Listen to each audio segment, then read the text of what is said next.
بسم اللہ الرحمن الرحیم۔ ایک اکثر سوال جو علماء کرام سے نمازی حضرات بہت زیادہ کرتے ہیں، جو بار بار سننے میں آتا ہے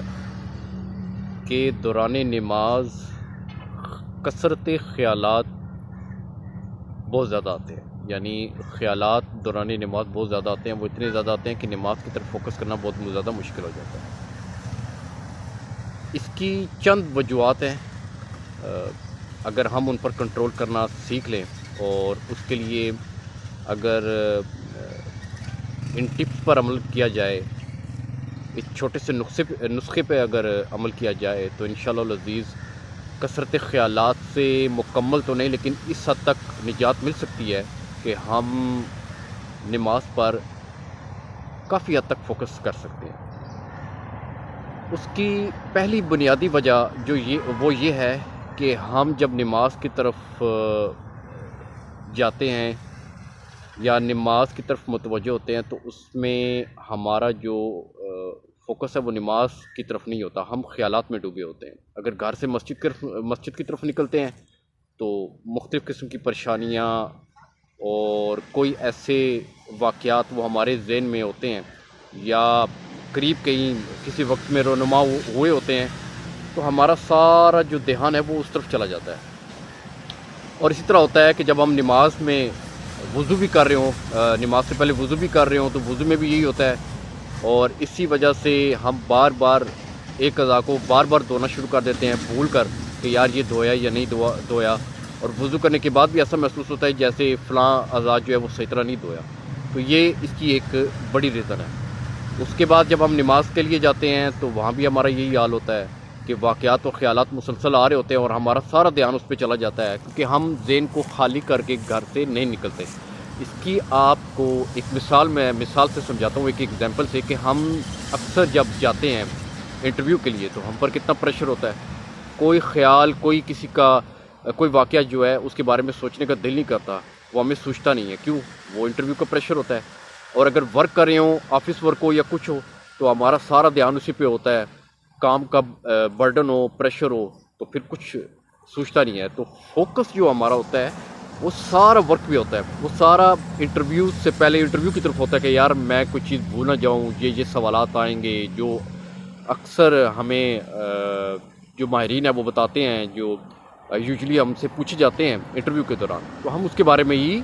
سوچتے ہیں۔ تو اسی طرح گھر سے جب نکلیں، مسواک کا اہتمام کریں، پہلے ذہن کو بنائے کہ میں نے جانا ہے وضو کرنا ہے تو وضو سے پہلے مسواک کا اہتمام یہ ضروری ہے، اور ساتھ میں ایک چھوٹا سا رومال رکھ لیں۔ رومال کیوں؟ رومال اس وجہ سے کہ یہ بھی مسئلہ یاد رکھیں کہ آپ جب وضو کر کے چہرے کو پونچھتے نہیں ہیں، اس کو صاف نہیں کرتے، وہ کیا ہوتا ہے کہ چٹائی اور موجود آج کل تو مساجد میں قالین ہے، تو قالین سے کیا ہوتا ہے کہ جب آپ وضو کر کے چلتے ہیں جاتے ہیں نماز کو پڑھتے ہیں، منہ کو صاف نہیں کرتے، وہ جتنا بھی چہرے پہ پانی لگا ہوتا ہے وہ قالین میں چلا جاتا ہے اور اس سے سمیل ہوتی ہے۔ یہ مسئلہ یاد رکھیں، بڑی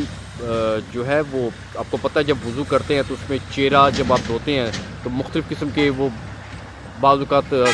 ڈسٹ لگی ہوتی ہے، گندگی بھی ہو سکتی ہے چہرے کے، آپ کو پتہ ہے سکن سے مختلف قسم کے چیزیں نکلتی ہیں جیسے کہ بخارات ہو گئی یا دیگر کوئی بھی آپ ایسے کر لیں، سوچ لیں اس کو۔ تو آپ کوشش کریں کہ وضو کریں اور رومال سے اس کو صاف کریں، اور یہ لازمی کریں۔ تو یہ چیزیں آپ جب رکھیں گے تو آپ کا ذہن کسی اور طرف نہیں جائے گا، فوکس آپ کا یہ رہے گا کہ میں نے جا کے وضو کرنا ہے اور اس چیز کا اہتمام کرنا ہے۔ تو یہ ایک چھوٹی سی ٹپ ہے جس پہ آپ لازماً جو ہے وہ عمل کریں۔ دوسرا، جب آپ نماز کے لیے جائیں تو جیسا میں نے آپ کو بتایا ہے کہ آپ کا فوکس وضو پہ ہوتا ہے، آپ خیالات نکال کے کرتے ہیں، تو اسی طرح نماز میں بھی کریں۔ انشاءاللہ العزیز آپ کو اس سے اتنا فائدہ ہوگا کہ خیالات تو زندگی کا حصہ ہیں، وہ تو نماز کے دوران تو وہ تو صحابہ کرام بھی کے بارے میں بھی آتا ہے کہ انہیں نماز میں خیالات آتے تھے، اور رسول اللہ صلی اللہ علیہ وسلم سے بھی انہوں نے اسی طرح اس کے بارے میں جو ہے وہ بات کی اور ان سے پوچھا۔ تو دوسرا، آپ جب نماز کے لیے جائیں تو فوکس آپ کا نماز پہ ہونا چاہیے۔ جب آپ فوکس نماز پہ کریں گے تو انشاءاللہ خیالات جو ہیں وہ کافی حد تک آپ کے کم ہو جائیں گے. وضو آپ نے بالکل فوکس ہو کے کیا نا, اب آپ نماز کے لیے آئیں, اور جب آپ نماز کے لیے آئیں گے تو خیالات تو آتے ہی ہیں لیکن اس کی کثرت بہت زیادہ کم ہو جائے گی, اور آپ بڑی حد تک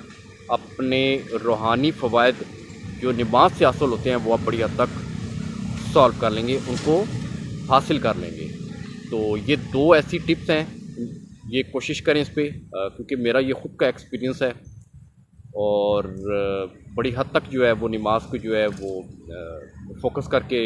پڑھا جاتا ہے, توجہ کر کے پڑھا جاتا ہے. اور اس کے ساتھ ساتھیوں, دوستوں, آپ نے ایک اور چیز کا بھی کرنا ہے کہ کوشش کریں نماز کو ترجمے کے ساتھ بھی یاد کریں.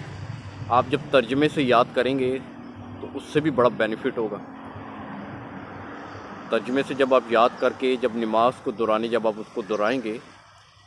تو آپ کا فوکس اور زیادہ ڈیولپ ہوگا, اور زیادہ اس پر نماز کی طرف ہوگا. تو یہ 1-2 چھوٹی چھوٹی جو ٹپس تھی وہ میں نے آپ کو بتائی ہیں. اگر آپ کو اچھی لگے تو ویڈیو کو لائک کیجئے گا, کمنٹ کر کے ضرور بتائیے گا کہ آپ کو یہ کیسی لگی, اور دعا میں بھی یاد رکھیے گا, اور اس کے ساتھ ساتھ میرے چینل کو بھی سبسکرائب کر لیجئے گا. بہت شکریہ, اپنی دعا میں یاد رکھیے گا. جزاک اللہ. السلام علیکم ورحمۃ اللہ وبرکاتہ.